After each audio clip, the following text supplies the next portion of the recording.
Hello, everybody. This is Maurice, and today Gordy is away, so I have the microphone here at the studio here to myself with two great producers, Madison and Nathan. So you guys want to say hello to everybody? Hello, everyone. Hello, hello. All right, so thank you, everybody, for joining us. And yes, this show is about how to help your business get to the next level. And so today, what we're going to cover is the most critical element, and that is sales. All right, the hardest part of any company is to make sure that we're selling and make sure that we have lots of proposals out, to make sure that we have a lot of activity so that there are as few seasons as possible of drought, meaning that you don't get to a point where all of a sudden we need sales and there hasn't been the level of phone calls, there hasn't been the amount of phone calls, there hasn't been the amount of proposals put out there to all of a sudden now we're all worried or all frustrated because now we got to go shake the trees. And so it's what we want to do as business owners is not create artificial droughts.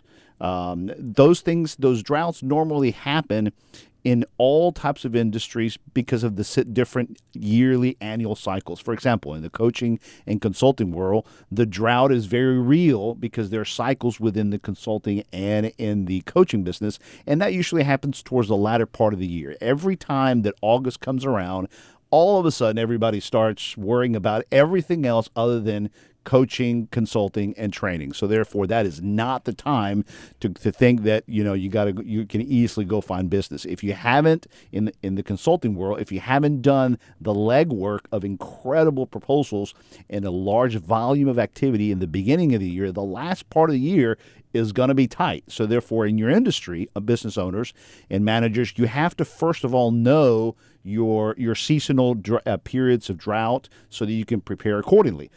So the way to avoid stepping into those is making sure that your sales reps are all fully engaged throughout the year so they understand your droughts and they're creating the level of activity, which boils down to this, okay, are you hiring the kind of people that can help you create that level of activity? So the number one question you have to ask yourself in order to increase sales is, am I hiring the right person? Okay, we're going to talk about that here in this segment with a lot more detail.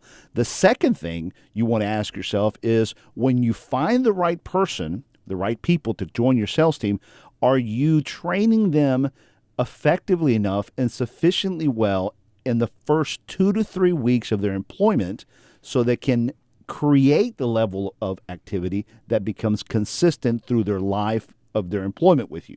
What normally happens is companies hire a sales rep and they put them out in the field way too fast, or they have them start making phone calls way too fast, or they have them create activity when they're not prepared. Okay, so what I want to encourage all business owners and sales managers is to think of these two things I've mentioned so far. First, are you hiring the right person?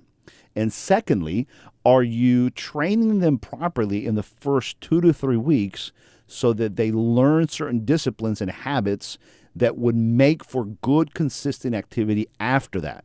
If you can do that the first month, okay, the first 2 to 3 weeks of that month, then you'll send the right signals to those new sales reps, to those new employees that, okay, this is the way they want me to work. This is the way the cycles work here. And that way you're not battling their lack of organization 3 months later, and now you're stuck with a sales rep that has gotten bad habits. Okay? All right, so let's back up a little bit and let's dissect this in a lot more. So Maurice, what are sure. some characteristics when looking for a sales rep? What are some characteristics that you have to have that can't be trained? All right, very good. I love the way you put that. What are some characteristics that they have to have that you don't want to train them? Right. You might be able to train them in this, but the point is, you don't want to have to train them on some things. They have to bring some things to the table so you can hit the ground running better, right? Yeah. Okay, so great question. All right, so here's the 3 things that I look for and that I teach all clients to do, okay, is to look for people that show clear signs of 3 things. That they're hungry. You guys know because we cover those here. Oh, yeah, we read that book, didn't we? All right. What book am I talking about? Ideal Team Player. The Ideal Team Player. All right, so I'm going to shut up, and I'm going to let you tell me what those 3 are. Madison, what are they? Humble, hungry, Oh God, I forgot. Smart. Smart. What yeah. kind of smart? People smart. People Yeah. smart. Good. You guys passed the test. All right. So listen, everybody. Why does Nathan and Madison know about this? Not because they have a prep document that I gave them their talking points.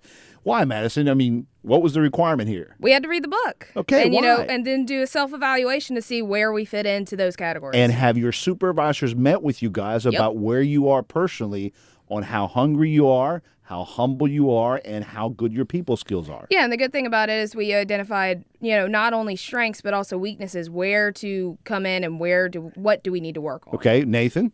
Oh, yeah. We went through the whole making sure that we kind of have goals clearly lined out so that everyone isn't just So kind of... imagine a sales rep coming in and from the get-go, in their final interview right before you hire them, you tell them, you're going to read this book. What would that do? What did it do to you guys, and what would that do to a new person coming in knowing that, oh, this is what's required of me? Well, it seems rare that you know exactly where an executive's head is, so it's nice that lays it out. Exactly right. So you interview folks, and I appreciate you guys. You guys could cover this segment all by yourselves. You guys are masters at this because you guys have gone through it, okay?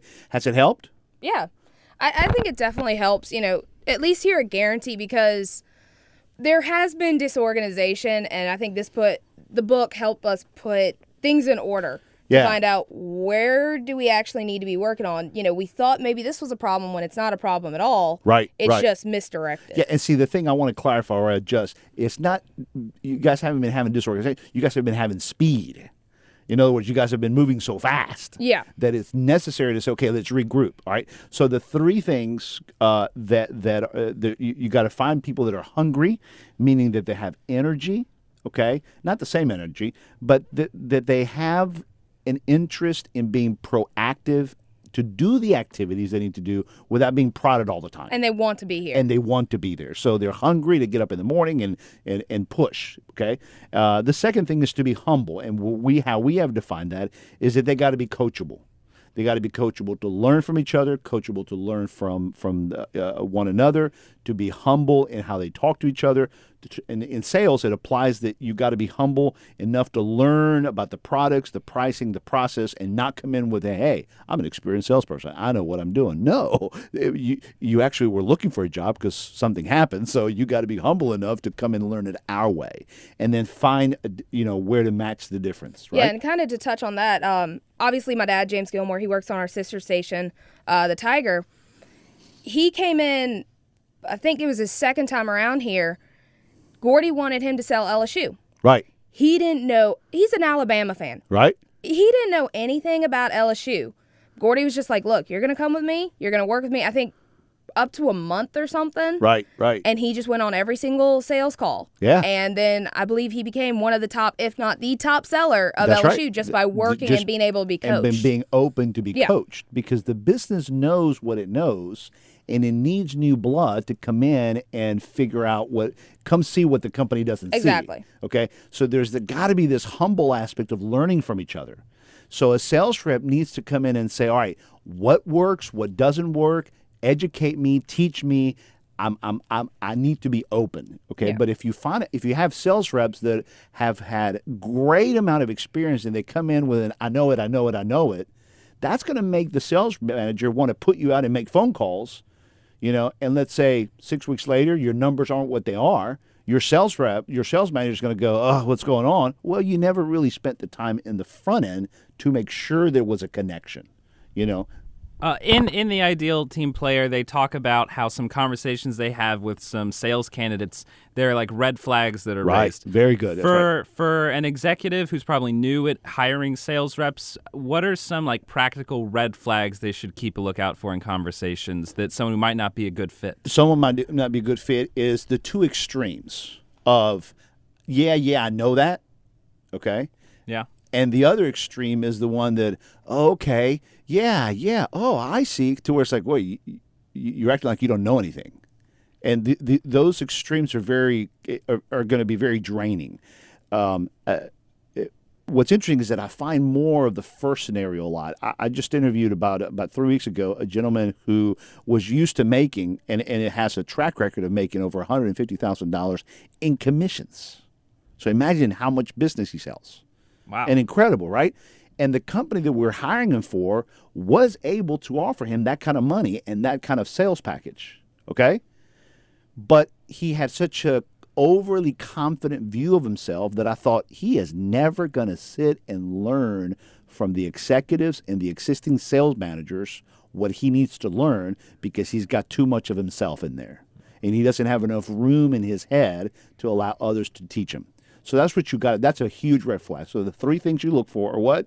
Humble, okay, hungry, and people skills. And I know we're finishing up. For people skills, the things you want to look for is they got to be pleasant in conversation. They have to know how to adjust to the different personalities, okay? They have to know how to ask tough questions. And, ready, they have to be good coordinators of different activity. They got to be good at time management and at coordinating things. All right, so that's what you look for. In the next segments, we'll talk about more what that first week looks like.